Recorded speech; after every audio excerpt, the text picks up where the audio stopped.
This is what's extra obscene about this. The NHS is the biggest centralised medical database in the fucking world. It is primarily, uniquely and exclusively well positioned to deal with exactly this. Exactly this. They have all the expertise. They have all the fucking data that they need, which is one of the reasons why it's so valuable to the American healthcare companies. They have everything they need to deal. They're perfect to deal with this. And what do? They give the fucking contracts to fucking Servco and G4S and pest control companies. Pest control companies. Instead of giving it to the fucking experts that they have in-house. As the man says, this fucking ideological obsession with outsourcing. Spend 60 fucking years building the best fucking centralised medical database in the world, and then you get a global pandemic and you hand the fucking management of it to a fucking pest control company. You fucking mental. Jesus fuck. Whew.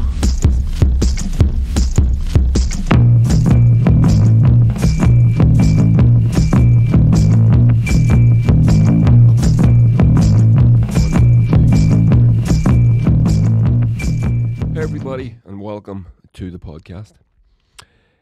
Hope you're well. It is, I don't even know what date it is, 16th of October 2020, something like that.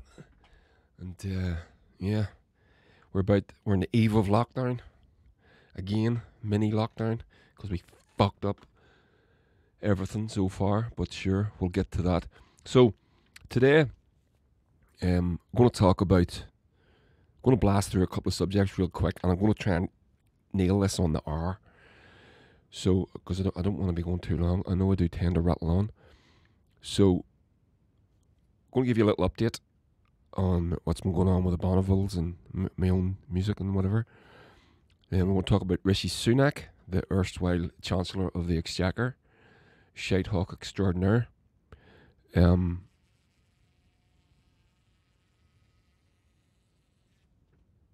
There's a fly in the room. I hope you can't hear that. Oh my God. Anyway. Then we're going to talk about the Northern Ireland Bridge to Scotland thing. Fantasy, sort of fantasy league stuff. Then we're going to talk about the Tories and their PPE. And how they've managed to fuck all that up and line the pockets of their Tory donors and their friends and family. Corruption at the highest level. It can't be called anything else. Then we're going to talk about a united Ireland and the shared island conversations that people are trying to have at the minute. And just a little bit about that. So we're just going to blast through these. We're not going to take too long on each topic. So, first things first. Like, share, subscribe, everybody. If you're listening to this on the podcast, please share, and if you're watching it on YouTube, please share. Same, and get it up on the Facebooks and all that shit. So, first up, the Bonnevilles. So, you know my band. Well, if you're watching this podcast or listening to it, you know I play in a band called the Bonnevilles. Hence, Andy that's in the Bonnevilles podcast. So, we luckily recently we've had some of our music used for movies, which is very exciting for me because if you've been listening to our podcast, you know that I like to write for film. And I've got a couple of projects on the go about that. Actually, I expect to get an edit of a project I've to write some music for, coming up. So, but this is different. This is two films that have just taken our music that already exists, and I've used it, and both of them are going into the Belfast Film Festival, which is brilliant. Really excited. So the first one is a documentary called The Sheriff, and the second one is a movie called The Boys from County Hell, You can see the pictures up on the screen there. So, the documentary is about the sheriff in America. It's about the American elections politics, where the towns and counties elect the sheriff, and they used our song "By the Time November Comes" from our second album, Folk Art: The Death of Electric Jesus. So I'm going to play you the trailer for that. It looks class, so you can have a wee watch. Where are we? There we are.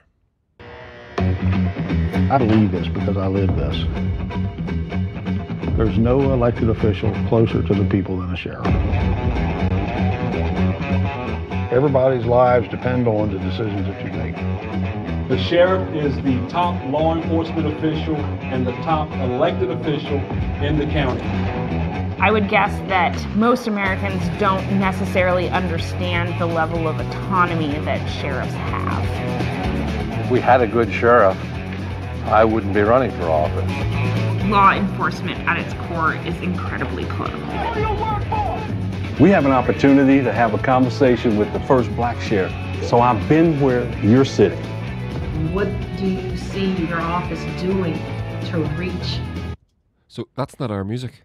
Not yet. It comes in a minute, just in case anybody thinks that's the Bonnevilles playing in the background. It's not. These young people and let them know you don't have to fear us. There's a lot like you, and they want you to be sheriff again. You got that right, and I'm one of them. Well, I guess my objective is to get rid of Chuck. Well, I don't like to mention my opponent's name. The change from Chuck Jenkins to Carl Bickle is the biggest swing that I can help make in our local area. Of course, this plays into all the other drama that's playing out in American politics right now. USA! USA! Americans are being killed by people who are in this country illegally, and Americans have had enough. That's us. This is our bit. And as a sheriff who takes my obligation seriously, I'm going to do everything I can to protect them. Seal the damn border. Build the damn wall. The current tenor of the politics across the country has taken a turn that we never saw coming. This is probably the most important midterm election that we've had in a very long time. And I'm convinced without what you're doing here today, every county becomes a border county. Thank you, Mr. President. Well, I think we're going to win. The need is greater now than ever with the sheriff's office. We're going to win. Say it again. We're going to win. All right. This is my livelihood. This is my career, and everything's on the line. But are you a social? There you go. What do you think of that? I must admit, I get a wee tickle out of that. That thrills me to hear our music in a movie like that. You know, as I've already said, cinema and cinema music inspires me a lot, and it's been very influential in my writing over the years. So, and if you listen to a lot of the Bonnevilles music, if you go back and listen, a lot of them are theme tunes. You can hear it in them. You know, now I've told you that, you might go, oh yeah, okay, I see what you mean. So to finally kind of get, we've had a couple of things in the past, but to finally kind of get our songs onto these sorts of platforms that I envisaged whenever I wrote that song, By the Time November Comes, although it's not about that topic, obviously, but the songs they can be adapted to whatever. I don't mind that. So the second one is called The Boys from County Hell, and this is a feature. Now, this is a feature film. So, and it sounds class. They've used the song Long Runs the Fox, which was on our last album, wasn't it? Dirty Photographs, was it? Aye, it was, yes. So, is that the wee girl from Derry Girls? I'm looking at a picture here on my screen. But I'll give you the wee synopsis. It's set in Ireland, obviously. So, The Boys from County Hell follows a crew of hardy road workers led by a bickering father and son who must survive the night when they actually awaken an ancient Irish vampire. Welcome to 6 Mile Hill, a sleepy Irish backwater whose only claim to fame is the somewhat dubious local legend that Bram Stoker once spent a night in the local pub. It's home to Eugene Moffat, a young man who fills his days drinking pints with his friends and pranking tourists who come to visit the gravesite of Abertoch, I think that's pronounced, I'm not sure. A legendary Irish vampire, some believe to have inspired Dracula. When a personal tragedy forces Eugene to go and work for his gruff, no-nonsense father, he finds himself in the sight of the controversial new road development that threatens to destroy the town's livelihood. But strange events unfold when Eugene and a crew tear down a famous cairn, believed to be the final resting place of Abertoch, and they soon come under attack from a sinister force that has infected one of their workmates. As the night closes in, the boys must fight for survival while discovering the true horror of a myth that hits much closer to home than any of them realise. Haha, that sounds fucking class. I really can't wait to see that. So it's on Showtime's Belfast Film Festival, Friday the 27th of November. I will be going to that if the cinema is opened. Go to the belfastfilmfestival.org, the website, and you'll see, you'll be able to get links to those. So I'm going to go to both of those. We actually got invited to the screening for The Boys from County Hell, and we couldn't go because of COVID. It got cancelled, actually. And then we got invited to The Sheriff as well a while back, and I again couldn't make it, which pissed me off. And I really would have loved to have got my ego stroked by going to see that. So that one's Friday the 13th of November, 6 o'clock in the Odeon in Belfast. The Sheriff, that is. And the other one is Friday, The Boys from County Hell, Friday the 27th of November. I hope this lockdown has been lifted so that they're able to go ahead, because I know the cinemas are closed at the minute, aren't they? So there's that. So isn't that great? I love this. I really love this. It genuinely makes me very happy to hear our music used in that way.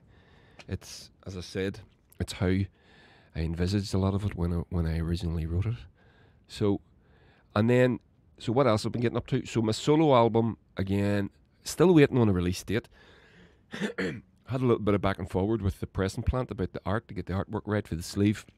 It's going to be a big, lovely gatefold sleeve, all gloss, white vinyl, and it's going to be a handmade screen printed insert, and I'm going to make those myself.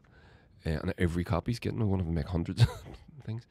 So, so this week and last week we started to make a few videos. So we've got one video done. So I decided to do another one called from a song called We've Got Horns, and my wife Janie, who's very pretty, and Mickey Bartlett, our friend and comedian, the famous comedian.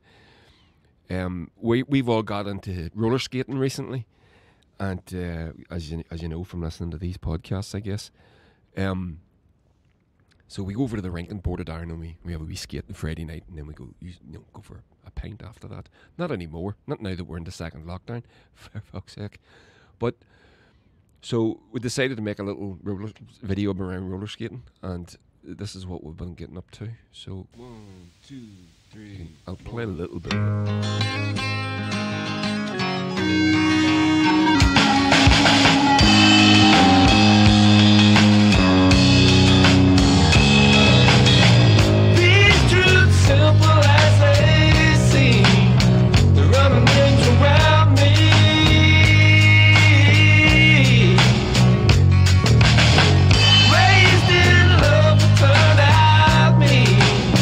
Not the way it's meant to be.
there you go. I think that's an exclusive. So that's actually the first track off the album. That's the first song on it. So we're making this video. That's not done yet. And kind of weird, I didn't actually even want to be in it. I was trying not to be in it. And then I showed it to Chris, and Chris goes, no, you need to put yourself in it because it's too boring. And I'm not going to make it any, my face isn't going to make it any better looking. But there you go. So I'm very grateful to my wife, Janie, and Mickey for agreeing to do that. We had a lot of fun. So we filmed a bit of it up in Lurgan Park.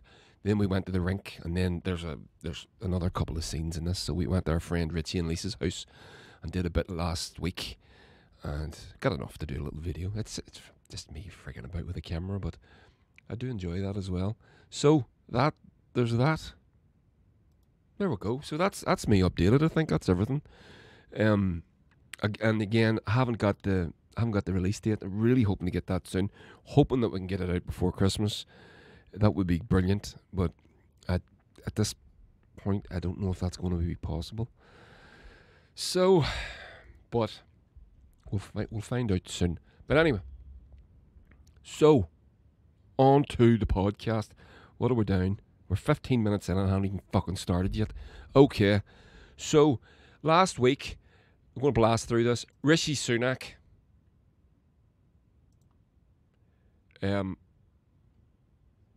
Rishi Sunak, the Chancellor of the Exchequer.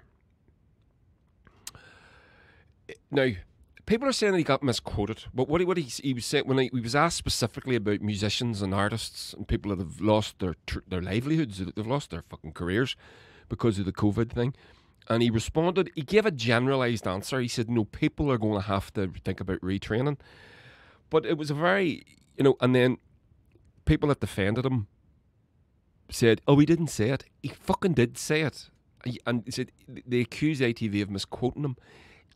He may have been slightly misquoted, but he did say it, and he did know what he meant, and he meant what he said. So, if any defenders of Rishi Sunak need to wise the fuck up, I put it up on our Bonnevilles page. I put a little statement. I'm going to read it out to you. And there was most of the people were incensed, as I was, and most of the artist community were incensed by what he said. And there was a few people went on and they sort of defended the man and said, he didn't say it like that or he was misquoted. And then there's a couple of people replied to them and were very, very, very aggressive. And I don't encourage that. I don't like that. I try not to conduct myself online like that, although sometimes it is very hard to mind your manners. But none, regardless. And by the way, I'm all up for a debate, but he did fucking say it. He may have been slightly, he may have meant more he may have meant something else. Well, he should have said what he meant, right? The man has an education. He's an educated fella. He should say what he means and not leave himself. And he is a politician, and politicians know that they need to be very careful about the words that they use because they will be misinterpreted if you're not clear. So, I'm going to play a little video from a comedian called Russell Kane, who I'm not a particularly huge fan of, but he does these little straight to camera things, and I think he's very funny with this anyway. And he also he sums it up really. So here we go.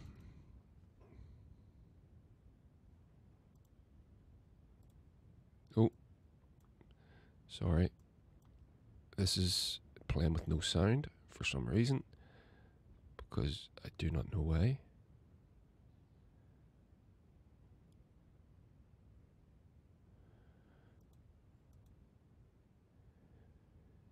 Okay, that's playing with no sound. I don't know why. I'm going to turn that off. Try it again.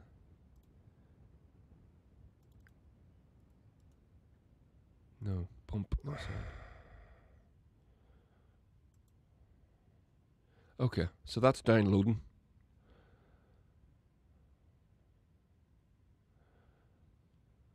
Right. That's downloading. Okay.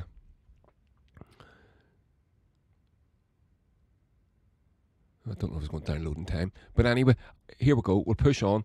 I'm going to read you my thing that I put up on the Bonnevilles page. So I'm going to have to edit, cut, edit, cut. I'm going to drop that out. Okay.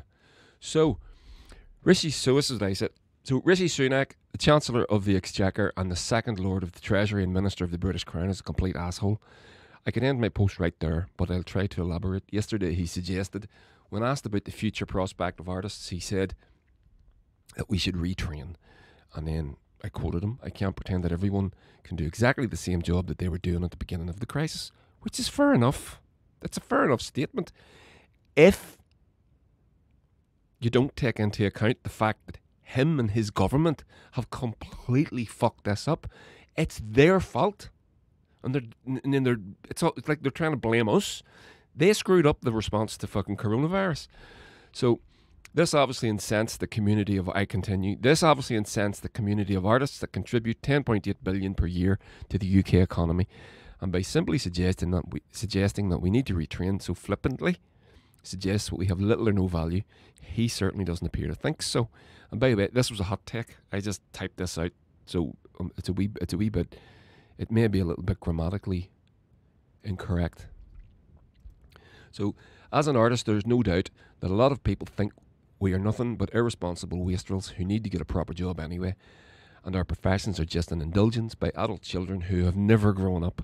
But to answer that, I would say we only pretend to have not grown up. We act carefree and feckless in order to do what? Why, to entertain you, of course. The reality of being an artist is one of the freelancer. In the modern world, of course, this is more normal than not, but for artists, it's always been so. There are no secure jobs, no pensions, no stock options, no unions worth a damn. Every day is a hustle, and every minute is spent thinking about how to translate the breath of the gods into poetry, paint, or an almighty fucking righteous riff. And we never quit working. Do you know any artists? When you talk to them, sometimes you think, are they even listening to me? You notice that his or her milky-eyed, out-of-focus look on the monosyllabic responses, and it tips you off that they're not in the room. A melody has occurred, a thought was gifted from the universe, and now it must be turned into art. But that's fine, you think, you're used to it. And if you're a partner of an artist, you know, as obviously my beautiful wife is, this is the reality. This is what happens. I'm very ill-disciplined. Like getting this podcast out, I try to do it I'm all over the fucking place because I'm doing so many things, and you get this spark of creativity. You have to respond to it. So, one of the greatest honours and privileges of my life was being able to live stream gigs from my home studio during lockdown. I felt the relief of people who were struggling to keep it together, and many people told me so. I won't pretend they were the greatest gigs I've ever done, but I would say that they were the most important. Anxious people from all over the world watched me and Chris separately play our live streams, and they thanked us for allowing them to rock out on a Saturday night. In these strange circumstances, they needed it. It felt almost normal. The first gig I did, again, I fuck my grammar up here. The first gig I did, people who I didn't even know saw me smile and sing at the moment, and at that moment knew things were going to be okay. And then they breathed out.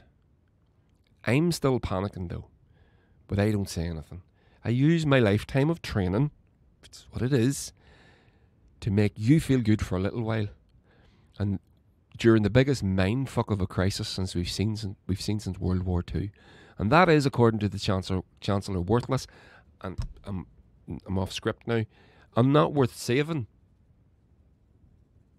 There's he don't put any value. The fact that I need to explain that the value of what you do. There's a quote attributed to Winston Churchill, a person who I'm not a fan of, although you can't deny him his moment in World War II. But he says whenever his cabinet were suggesting that he should cut the budget to the arts while they were being bombed by the Nazis, he said, they said we need to save money, so we suggest cutting money to the arts. And he said, well, what are we fighting for? Right? That's how important it is. And that, but anyway, I'll go on. Then there's the practical. I'm a gigging musician. That means I just perform songs, right? Wrong. Before I get to perform a song, I have to be proficient at graphic design, social media marketing, booking, digital audio, concept management, van driver, roadie, electrical engineer, lutherie, tour management, accountancy, budget management, and much, much, much more, I assure you. Then after becoming good enough at all of those, I have to write songs. Of course, a Tory like Rishi Sunak couldn't possibly understand just what you have to do to your brain to make it write a song. Literally make something from nothing. A psychedelic expression of human creation is beyond your average Tory. Some people might think that what he said isn't actually that bad. Maybe you think the pandemic wasn't his fault, which is obviously true. The problem for us is that it came from a fucking Tory, and we know they don't value us because we know they don't value anything that doesn't put money in their pockets. So from one throwaway comment, it is easy to extrapolate exactly what these goblins actually think of us. And ultimately, they have no intention of helping us or saving the arts economy. Anyway, I could go on and finish by saying this. We know our value. We know the world imagined by artists is a world of beauty. A world imagined by pond life accountants like Sunak is paved and sterile. Our world sounds like the poems of Joyce, spoken over Liam O'Flynn's pipes. His is the efficient snap of a ring binder. You're wrong, Sunak, and as another Westminster ghoul, Malcolm Tucker, once said, now offity fuck. So that's what I put up, and if you want to go and read the responses to that, it's on the Bonnevilles page. It's also on our website, but there was a lot of people replied and shared. And a lot of musicians actually thanked me on the thanks for saying it. So let's try this Russell Kane video again. Wow, yesterday our Chancellor, Rishi Sunak, who looks like a cross between Dave from the Great British Bake Off and me, fired a financial suggestion missile into my industry. If you've missed this story, and you may have, because who gives a toss about jesters, singers and poets, he said that artists and singers should retrain, consider something else.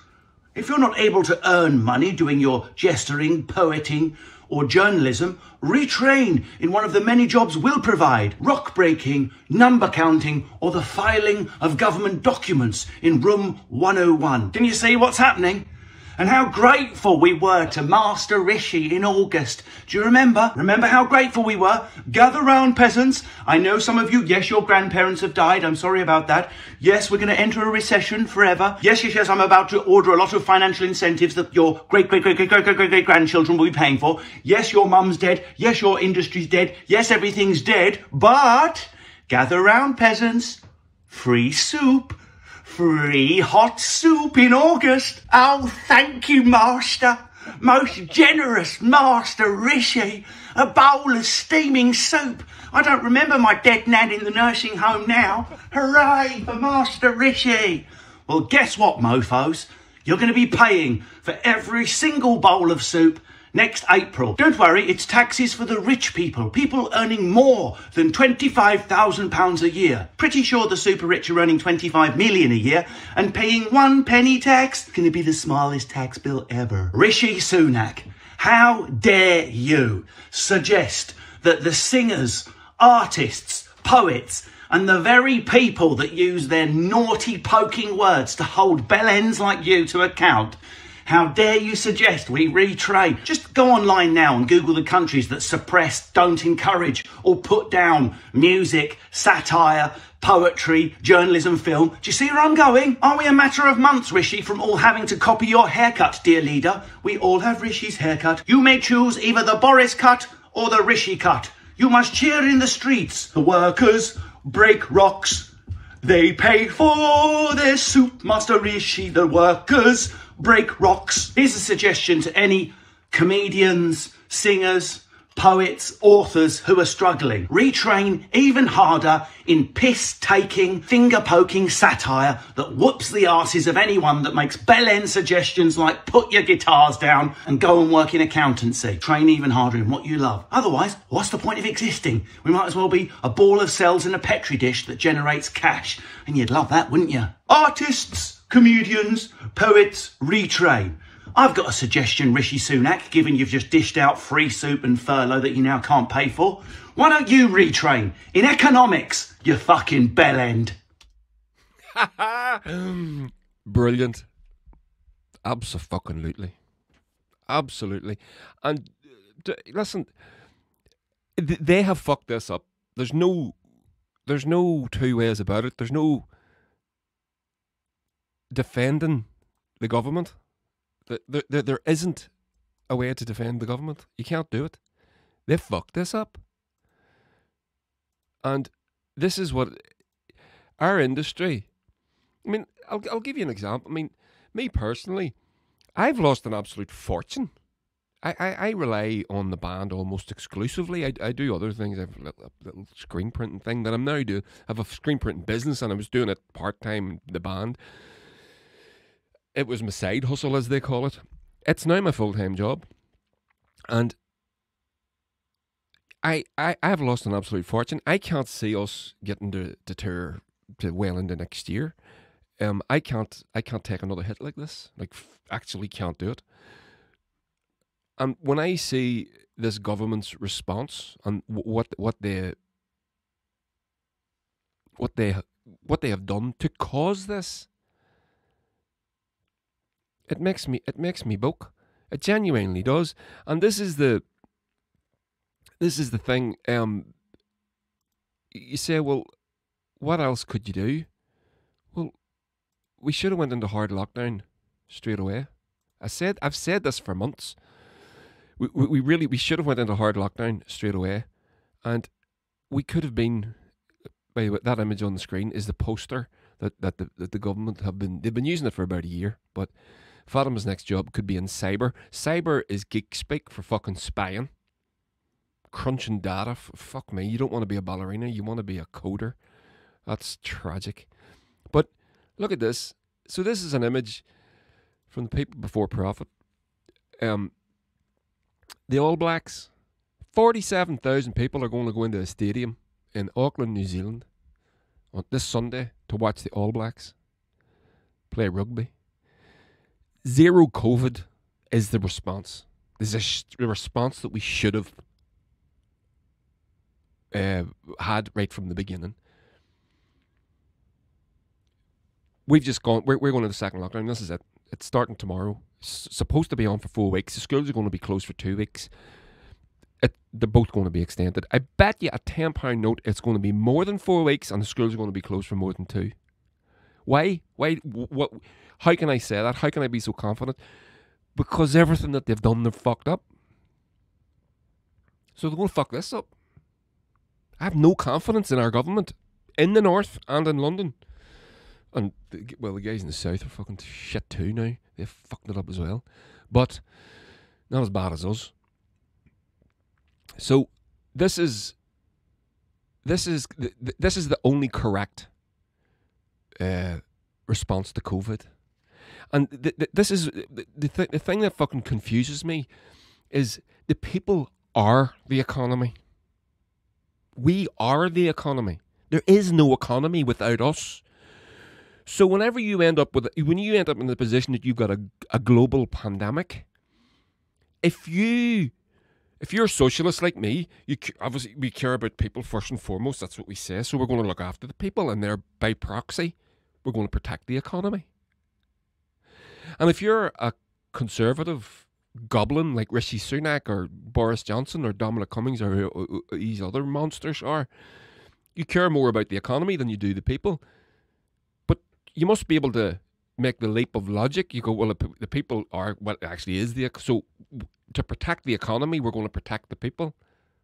So you just flip it, but you end up with the same result: zero COVID. That's the point, and that's what I don't understand. I genuinely don't get it. How they managed to fuck this up, fucking up people, killing people, and fucking up the economy that they profess to protect above all else. At the same time. So here's Eamon McCann from People Before Profit. So this is what he says. On Sunday, 47,000 people will crowd into the Eden Park in Wellington, New Zealand to watch the All Blacks play Australia for the second game in the Bledisloe Cup. I don't know what that is. I'm not a rugby follower. Last weekend, the two teams played in front of a crowd of 31,000. All of this is completely safe because New Zealand used their advantage as an island to crush the virus and pursue a zero COVID strategy. This could be us. We're an island. We could have done this. We could have fucking done this. The second wave was not inevitable, nor does the third, fourth, or fifth have to be either, which is going to happen, by the way. I'm off script. Which is going to happen if we don't. We have to. A zero, all island, zero COVID approach. That's our idea. Shut the fucking island down. Do we don't even need to invent anything. We don't need to reinvent the wheel here. All we have to do is copy them. Go and ask them, what did you do? Can we do it? Yes, there you go. That's it. And this is not a green and an orange issue. In Northern Ireland, even this has become fucking sectarianised. Fuck off. Just stop it. Zero COVID is our only way forward. Otherwise, we're going into our second lockdown today or tonight, 8 o'clock. It's officially on at 8 o'clock, isn't it?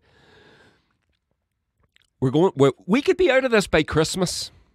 It's October, November. There's technically probably there's a chance we may be able to fucking have a normal Christmas. It's an outside chance. If we'd have done this a month ago, we would have been. We could have done it. And if we do this right, we could be out of it by January and return to normal as can be.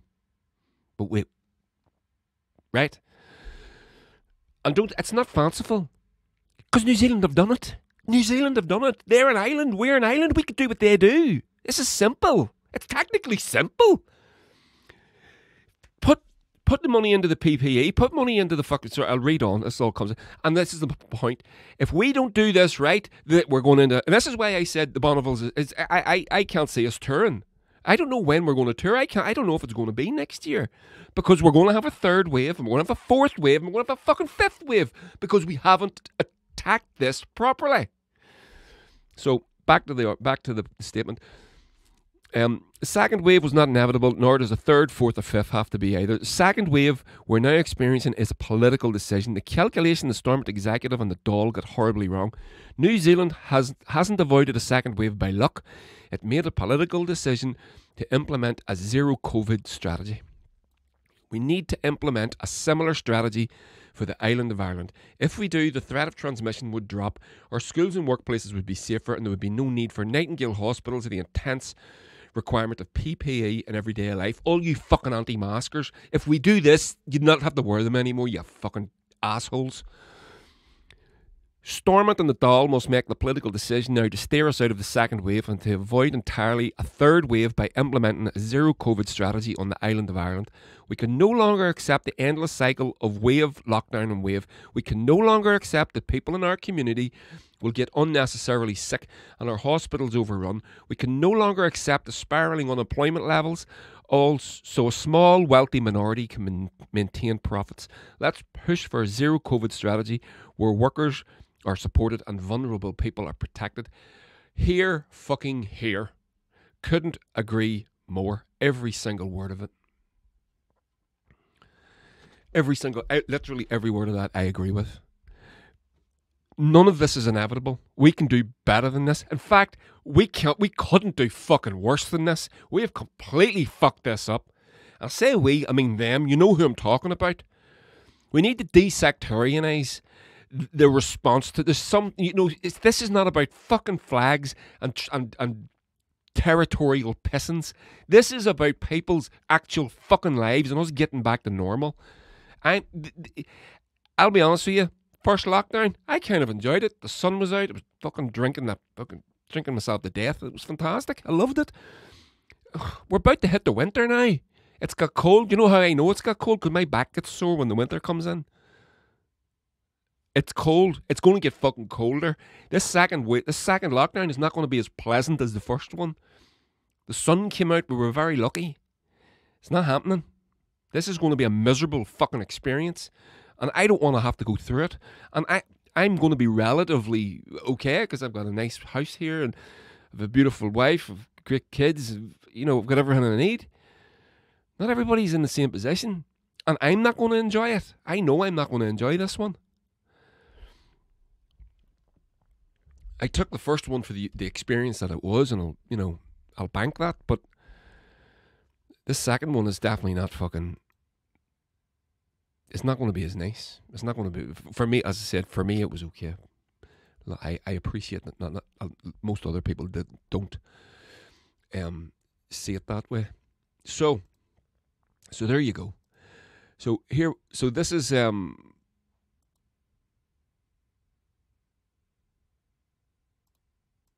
no, oh Jesus, I haven't loaded the fucking thing. So we're going to talk a little bit about. I'm going to real fucking quick here, because as I said, I want to get these things out in under an hour. So this fucking clown show of a government, we know what they've done. We know what they've done. So with the money, and this is the thing, they say that when we ask for social programs, we ask for our NHS to be funded. Are they back doing that again? Are they back doing the clapping thing again? I heard this last night. Thursday night, 8 o'clock. Fuck off. Are you fucking kidding? I didn't do it the first time. Taking the fucking piss. The first thing they fucking did was whenever it looked like, whenever they came out of lockdown, was fucking charge the nurses to park. So I'm going to show you a little Twitter thread. I'm going to read out a little Twitter thread. This is by a guy called Bill Esterson, who I do not know who he is. Oh, he's a Labour MP. So here we go. A tale of two PPE suppliers. The company set up on the 12th of May 2020 by an associate of a Conservative peer. The family, and then that's the first business. The second business is a family business in Knowsley with over 50 years proven track record. One was given a contract for 122 million, the other was given a runaround. Both said they could supply medical robes. No prizes for guessing. It was the company with the connections to the Conservative Party which was given the contract. We hear this gets worse. This company was only set up in May. PPE MedPro was given the contract 7 weeks after it was set up. A contract for the supply of 25 million gowns worth £122 million. The contract wasn't advertised to anyone else. It was just awarded to PPE MedPro in secret. I didn't know that was legal. But there you go. Meanwhile, Florence Roby, whose owners live in Formby, in my constituency, had offered to supply 40,000 washable gowns a month to the NHS as early as March, 2 months before PPE MedPro was even set up. 5 months after struggling to get a reply from NHS England, Florence Roby were eventually told thanks but no thanks. It took the government procurement 2 months to start discussions with Florence Roby. A month later in June, NHS England told Florence Roby that they had all the PPE they needed and would not be ordering anything. We know that the contract to PPE MedPro was awarded about the same time. The robes which Florence Roby wanted to supply needed a CE mark, but there were long delays in this being awarded, not because of any design flaws, but because the process was slow. This does not appear to have been a problem for PPE MedPro. Florence Roby were given months of runarounds, while friends of the Conservatives seemingly won multi-million pound contracts, £122 million contracts, with no public tender process being carried out. Why weren't established UK firms given the opportunity to bid for these lucrative contracts? A long-established, well-respected British company faced long delays in gaining approval for a product which was desperately needed during the height of the pandemic. Yet a brand new company with no history of supplying PPE managed to get a product through the process weeks after the company was set up. The PPE MedPro website says all our products are shipped directly from our factories after extensive product testing, safety certification, verification and detailed product inspection.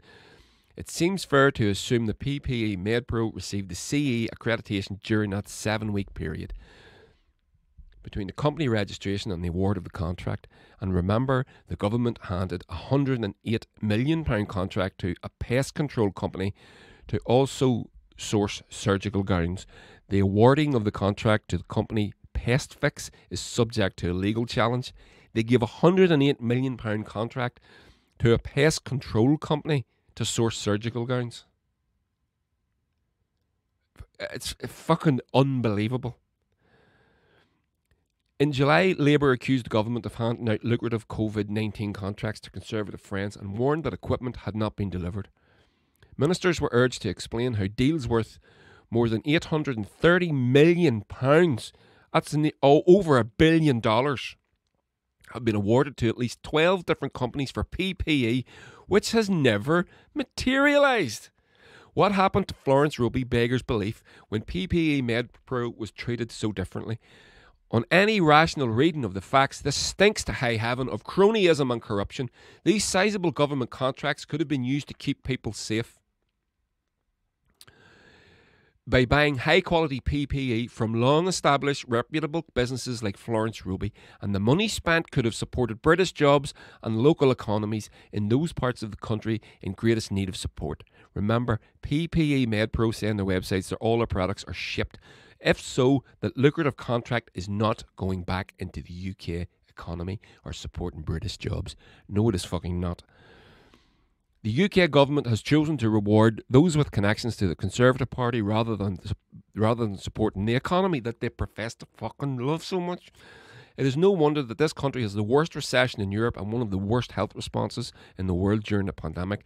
Ministers have all the wrong priorities and it shows. Fucking right it does. And this is exactly what I'm talking about with that Rishi Sunak bullshit. It's okay him saying you need to retrain. We get it. We know the thing's fucked up. We get it. We know. Believe you me, many of us are retraining. Not because we want to, but we understand that we have to. But the fault of it still lies on you. It lies on your fucking shoulders because you fucked it up by doing shit like this. And not taking on the zero COVID approach, which we can do because other people have fucking done it. If they have done it, we can do it. What one man can do, another can do also. So, I'm going to read that bit again. Ministers were urged to explain how deals with more than £830 million have been awarded to at least 12 different companies for PPE, which has never materialised. This is just an upward transfer of wealth. That's what this is. It seems happening in America. There's something like, they're up to 8 trillion just to companies for bailouts. The fucking cruise industry, the cruise liner industry gets something like $1 billion or $500 billion dollars of a bailout. They're not even registered American companies. They don't pay a tax in the US and they're getting fucking bailed out by the American taxpayer. And this is the same as this bullshit. There's more. So that's that thread, right? There's a little video from a Tory MP. Not Tory MP. Labour MP for Liverpool, Dan Thank Carden. you, Mr Deputy Speaker. It is very difficult to convey the real strength of feeling across Liverpool at the utter failure of this government, from care homes to PPE to test and trace. And constituent after constituent has come to my office with heartbreaking stories, one being sent to South Wales on a 70-mile journey, 2.5 hours in the car with an autistic child, only to find that test and trace centre had closed for the day because it had run out of tests, costing them £40 in petrol they simply didn't have. The anger and frustration isn't just that the response is failing, but that it's failing because the government refused to enable and invest in local authorities and public health teams, and instead chose to pump billions into scandal-ridden government contractors that have a record of failure. Under the cover of this pandemic, billions of public money handed to faceless corporations, including Tory-linked firms, without competition or transparency, without democratic accountability, or any accountability, for that matter, to the public. And it's money that should have been invested in our National Health Service, that should have left a legacy for the British people by building up properly funded public services that we can all rely on in the future. But instead, it was siphoned off. The most egregious example being the eye-watering 12 billion of public money handed to private companies, including Serco, for this failing test and trace system. Conservative Baroness and business executive Baroness Harding appointed as the head of Track and Trace. Serco's CEO, the brother of a former Tory MP, and Tory MPs on the boards of companies winning contracts. And if you've got a problem with any of this, well, why not take it up with the government's anti-corruption champion, Dido Harding's husband and a Tory MP. The whole thing stinks. This government's incompetence, its cronyism, its ideological obsession with outsourcing and rip-off privatisation has undermined our NHS and put lives at risk. Well said. Absolutely correct. And this is the fucking point. And again, the big thing from obviously COVID is but the big thing for me, my personal, I guess the main thrust of what this podcast is for me to talk to you about a united Ireland. That's the thing. And I know that the Irish government have managed to fuck it up as well, but not as bad as this. But I want away from these people. I want nothing to do with them. I think they're fucking psychopaths, I'll be perfectly frank with you. And they're definitely corrupt, and they are definitely do not give a fuck about the people of this island. Unionists or Protestants, Unionists or Nationalists, Catholics or Protestants. They don't care. They don't give a damn. We're about to celebrate the centenary. Well, I'm not. The centenary of Northern Ireland being formed in 1921. The centenary's next year. Northern Ireland was only formed in order to maintain a Tory majority in the Houses of Commons. Does this sound familiar to you? 2016, DUP, Theresa May. And what happened to that Tory government? Or to the Unionists that propped up a Tory government? They got fucking burned at the stake by the same Tories. What do you call the statue up in Stormont? Carson statue up at Stormont. Outside Stormont, which is where the Northern Ireland Executive sits, there's a statue of Stormont, Bible in one hand and hand raised to the gods. And this guy, he was born in Dublin, but he was a defender of the union. He was a unionist, and they built a statue to him. And he's this great, this hero of unionism. But he said himself that if only he realised that he was being played the fool by the Tories, that they were using him and using the unionists. And it's exactly the same. It's the same now. It's the same with the DUP now. And we need to be away from them. We need to be away from them. It's just as simple as fucking that. Here's another little one. A little video from Owen Jones. Wait, people should be furious about this. Well, they are. Yeah. No, and the reason they should be furious, though, is we gave up our huge amounts of our lives. There are people across this country who've had their lives wrecked, the economy wrecked, people who haven't been able to see their dying loved ones, people whose mental health has been damaged, people locked away with domestic abusers. And we did this huge national sacrifice on the basis, firstly, to save the NHS from collapsing. That was the point we did it for. Secondly, to save lives. And thirdly, to build up a test and trace system so we would not have to go back to this. And they messed it up. And listen, let me tell you. Wait, people... We're going into second lockdown here in the north of Ireland, and parts of England are doing the same as well. We don't have a track and trace system in place. The track and trace system was spent, as that Labour MP commented, he said 12 billion. I don't know where he's got that figure from. The figure that I had was 112 million, which is staggering enough. Spent on a test and trace system that doesn't fucking work. Ireland produced one for 736,000 euros. They gave it away, as we spoke about, to the Linux Foundation, and now people all around, governments all around the world and authorities all around the world are using it effectively to test and trace. In New Zealand, there was an outbreak of COVID in Auckland, and within the day they had tracked and traced the outbreak to the handle of a bin. And they shut the thing down, and there's 47,000 people going to a rugby match on Sunday. This is the difference. We're spending fortunes. We've got the money. It's a rich country. Ireland and the UK, rich countries. The money's there to do it. as we know, because they're throwing billions at their fucking mates.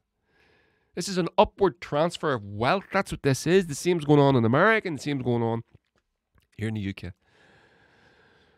And people, and as Owen Jones says here, people should be furious. And the comment there goes, and they are.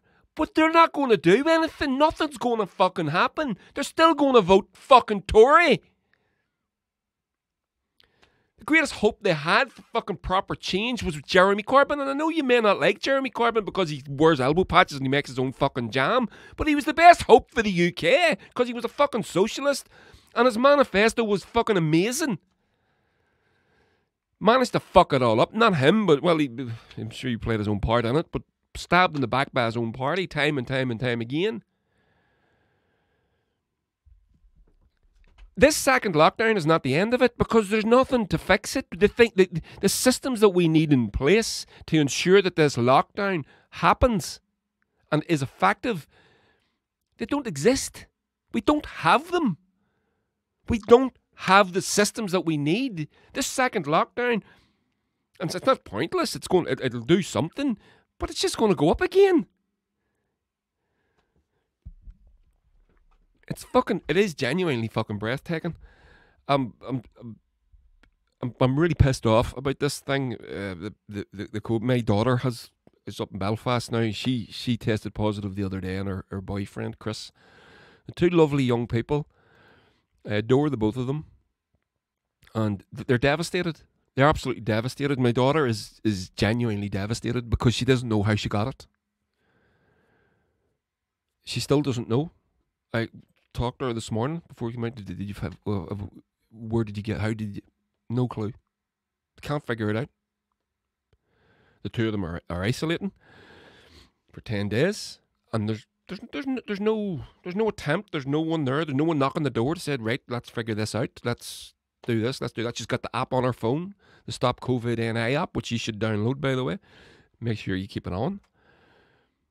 It's the same one the Irish government. It's the Irish government one with a little skin that's for Northern Ireland on it. And I was talking about her. She's crying at me, and I can't go and hug her. And it's a small sacrifice, as Owen Jones says. People buried loved ones without attending their fucking funerals in order to give this government, firstly, to give the NHS breathing room. Secondly, to give this government an opportunity to get in place the systems that we need to tackle this. And they did fuck all. Nothing. Less than nothing. Literally less than nothing. They did less than nothing. They've spent fortunes. And they've got nothing for it. They haven't got the PPE that they need. We haven't got the test and trace that we need. We've got fuck all. And you tell me I want to be a part of this? No, I don't want to be a part of this. I want to be a part of a united Ireland. And them fuckwits down in Dublin, we can get rid of them too. Because I can do nothing about them in England.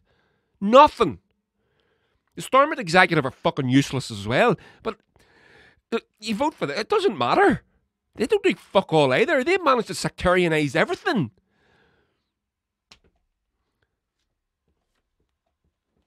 I am pissed off about it. I'm really pissed off about it. I've gone off on one a few times this week. And you can't argue with me that there's any way. What is the way forward for us on this island? In Northern Ireland, even, if you want to think of it more colloquially. What is our way forward? We don't fucking have one. As long as we're tethered to those lunatics in London.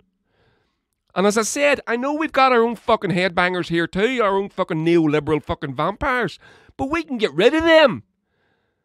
There's a big wave of socialism moving through the fucking working class and through the youth in this island, and we can harness that. Going forward and change this island. We become unshackled from the fucking rotten corpse of the British Empire. We unite as a working people. We tax billionaires out of existence. And we start to look after our own, the majority. And leave the private jet class. They can all go fuck off and live in Monaco for all I care. They provide nothing to society. They provide nothing to They don't even provide anything to the fucking economy. They don't even pay their tax. They don't pay any tax. And don't give me this bullshit about, 20,000 fucking jobs. 20,000? Them jobs would exist anyway. Shut the fucking Starbucks down. Shut it down. They don't pay tax. Get them out the fuck. What about the jobs, Andy? A local business will open them up. Will open up a coffee shop where there was the Starbucks. And they'll pay their tax. And they'll provide the same number of fucking jobs, if not more. They can't do any less. We need to fucking wise the fuck up. We need a working class revolution in this country. I hope, and a non-violent one, obviously. But this is what we need to do. We need to stop being divided and conquered. No one's coming to take away your potentiality to be a millionaire. And by the way, in a socialist Ireland, the rich are still going to be rich. The rich man is still going to be rich. He's just not going to have all the fucking money. Which is what they have now. Don't even have a fucking... The NHS is being crippled, which is the only logical argument to me for staying in the UK. It's fucked. They call it the NHS track and trace system. Boris Johnson stands there in the House of Commons and goes, our NHS tracking. It's not the NHS track and trace system. The NHS have got nothing to do with it. But this is what's fucking... This is what's extra obscene about this. The NHS is the biggest centralised medical database in the fucking world. It is primarily, uniquely and exclusively well positioned to deal with exactly this. Exactly this. They have all the expertise. They have all the fucking data that they need, which is one of the reasons why it's so valuable to the American healthcare companies. They have everything they need to deal. They're perfect to deal with this. And what do? They give the fucking contracts to fucking Servco and G4S and pest control companies. Pest control companies. Instead of giving it to the fucking experts that they have in-house. As the man says, this fucking ideological obsession with outsourcing. Spend 60 fucking years building the best fucking centralised medical database in the world, and then you get a global pandemic and you hand the fucking management of it to a fucking pest control company. You fucking mental. Jesus fuck. Whew. Sorry. I am upset about this. And you should be too. And keep that fucking anger righteous and keep it in your fucking belly whenever you go to vote. And the next time a fucking politician knocks your front door, hit them with it. I know they're not all bad, I'm not saying that, but we know who the bad ones are. The fucking greedy cunts, a lot of them. So, okay, I'm gonna pull this. I did have another little story lined up for you. I'm gonna pull this now. If I hit the R. It was about a bridge, this bridge from Scotland to Northern Ireland, or Northern Ireland to Scotland. There's their little picture. I'll pick it up on the next one. I think I'm going to do another one. I feel like doing another podcast soon, so I'll probably do another one before Wednesday. So I'll lead with this maybe. I never got a chance to do it. I got a little bit over ambitious when I was preparing the pod. So, Record recommends. Listen, can I ask you, if you got any recommends for me, send them to me. Send me your records. Send me, if you got books or anything like that, send them to me. Tell me, take a picture of yourself, or if you don't, just tell me what the books are and I'll grab the relevant images. Could you do me a favour? Email them to me. Because some of you, and I do apologise for this, some of you have sent me, and I cannot for the fucking life of me find where they sent, where they got sent to. I know Kanks from the Fellowship sent me some, and a couple of my followers on Twitter sent me some. I can't fucking find them. I don't know where they are. So I really apologise for not doing your record recommends. So if you can email them to me, that would be great. Andy McGibbon, my name, @live.com. That's it. Just email me your record recommends, please. So this week I'm going to do book recommends. So I've got a couple of books for you to read. On a nice little spread. So after last week, I showed you the Ragged-Trousered Philanthropist graphic novel. So I thought I would show you another graphic novel. And it's this one. This is fantastic. The Trial of Roger Casement. And it's Irish patriot, British traitor, rebel, and consul. And it is by Fionnuala Dorn. And it's brilliant. And you can see the artwork isn't quite as... It isn't the same style as the Rickard sisters. It's more... You can see what it looks like there. You see that? But it's brilliant and it explains a lot. And if you like comic art, which I do, I see the world in pictures and I absorb the world that way. So that's why comic books appeal to me. So this graphic novel, when I saw it, it's quite cheap actually as well. Self-Made Hero, again, same publisher as the Ragged-Trousered Philanthropist. It was only $12.99. I think I got it cheaper than that though. I think I bought it on eBay. Don't buy off Amazon. I don't even have an Amazon account. So check that out if you fancy it. The Trial of Roger Casement. Nice graphic novel. Will explain a lot about the trials, tribulations, the actual court trial and the death, execution of the great Roger Casement. Irish patriot. So there's that. Completely different. This is one of my favourite sport books. So if you know me, you know that I'm a cyclist, ex-racing cyclist. I still was hoping to do a bit of racing this year, but that obviously got upended. So this, I'm showing people on that are listening. This is a book called by a cyclist called Lauren Fignon, and it's a beautiful title. We Were Young and Carefree. And there's Lauren Fignon on the cover of the book. He was a great French hero, and he won the Tour de France twice. Now, I must tell you about Lauren Fignon, if you don't know. The closest ever finish in the Tour de France was 1989, I think it was. And it was between Lauren Fignon and Greg LeMond, the great American cyclist, who was before Armstrong, him and Armstrong. He plays quite a part in the downfall of Lance Armstrong. But the closest ever finish was 7 seconds. It came down to a time trial on the last day of the Champs-Élysées in Paris. And Lauren Fignon was something like 50-something seconds ahead. And this young Greg LeMond needed to overturn that 50-second lead, which was going to be very difficult because Lauren Fignon was a great time trialist in his own right. And Greg LeMond turned up, and he turned up with a first Aero helmet and time trial bars. So you see those bars that sit out at the front of time trial bikes. He was the first guy that actually rode those professionally. And he overthrew the lead by 7 seconds. And he won the Tour de France, was it 3 times? And he overthrew Lauren Fignon and he won. And it was massive. It was a huge, dramatic sporting event. And when us cyclists get together and talk about great races, that one inevitably always comes into it.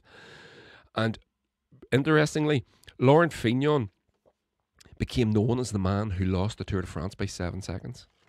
And whenever he relays a story when someone says to him, you're the guy that lost the Tour de France by 7 seconds. He says, no, I'm the guy that won the Tour de France twice. Isn't it interesting? It's interesting the way your brain works, the way you remember. Oh, he's the guy that lost. No, he fucking won it. He lost that one. In dramatic fashion, it must be said. But this book is written by him.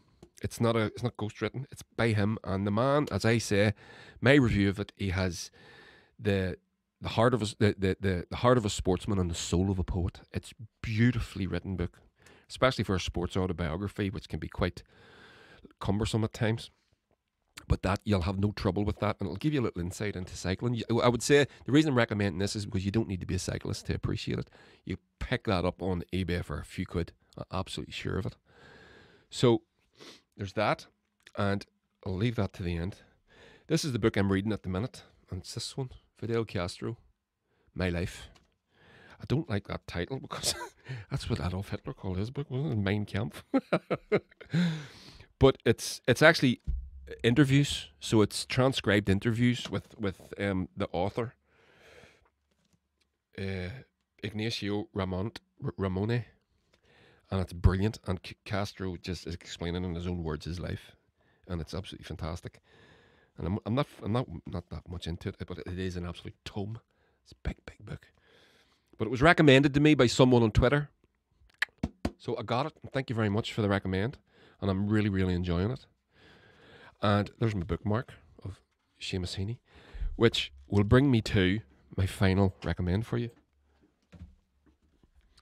A little book of poems by Seamus Heaney. Fieldwork. So this is lovely. I like this. This is a nice one. I'm going to go and read a couple of these to help me calm down from my fucking rant. It's a little small poem book, and you should get that. You pick these up on eBay for nothing, like £2. Go on, buy them. There's loads of them, not just Seamus Heaney, as others, of course. But start with this. If you don't know poetry, or you don't like poetry, you don't think it's for you, or whatever, take a wee gamble. It'll cost you a couple of £2. Seamus Heaney, Fieldwork. And I love this. And there's many others. I would recommend any Seamus Heaney. He's one of the greatest poets that's ever lived. And he lived and worked and breathed and not far from where I am right now. So you should get that. Seamus Heaney is fantastic. And one of my other favourite poet is Dylan Thomas. So I'll share some of his stuff with you at some point. And maybe I'll read a little Seamus Heaney for the next pod. But there you go. So, okay, just creeped in over the hour. I was over ambitious in setting this up. I missed this. There was actually 2 stories that I didn't even get to. So, but that's fine. It's okay. So, thanks for listening, everybody. Thanks for joining in. Please send me any recommendations you may have. Records, books, anything, art, poetry, you name it. Just if you can recommend something that you'd like to share, you think it's important enough, send it my way, and I'll recommend it.